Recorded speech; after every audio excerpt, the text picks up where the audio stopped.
श्री शिवाय नमस्तुभ्यं। कभी कभी अगर तुमको लगे कि मेरे जीवन में बहुत बीमारियों ने मुझे घेर रखा है तो प्रयास करा करो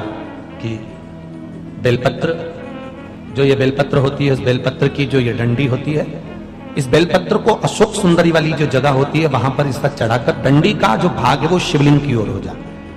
और यहीं से जल चढ़ाते चढ़ाते चढ़ाते चढ़ाते अशोक सुंदरी से जल चढ़ाते चढ़ाते ओमकार जैसा, ओमकार जब हम अशोक सुंदरी से चालू करेंगे तो वो जल पहले गणेश जी के पास जाएगा, फिर वापिस अशोक सुंदरी के पास आएगा, अशोक सुंदरी से कार्तिकेय के पास जाएगा, कार्तिकेय से महादेव के पास जाएगा। ऐसा ओमकार जैसा जल, जब तुम्हें लगे कि बीमारी बहुत घेर रखी है और बहुत बीमारी ने घेर लिया, कोई किडनी, कोई लीवर, कोई बहुत शरीर में कष्ट, कोई रोग बीमारी, या कहीं तुमको ऐसा लग रहा है कि मेरा गर्भ 20 साल हो गए, 22 साल हो गए, संतान नहीं, तब भी इस प्रयोग को जरूर करिएगा।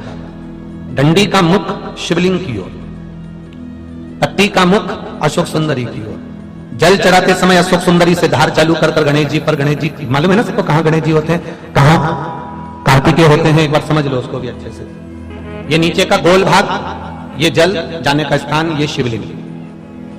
बीच में जो मोटी सी लाइन होती है वो अशोक सुंदरी का स्थान है। शंकर जी के राइट में जहां से पानी नीचे गिरता है उसके कोने पर गणेश जी का स्थान, इधर कार्तिकेय का स्थान। ये शिवलिंग,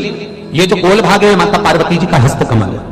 ऊपर से जो बूंद बूंद जल कलश में से गिरता है वो शंकर भगवान की 5 लड़कियां, जया, विषहरा, शामरीवारी, दौतली और देव, ये शिव जी की 5 लड़कियां ऊपर से जल की बूंद गिराती हैं। हम जब भी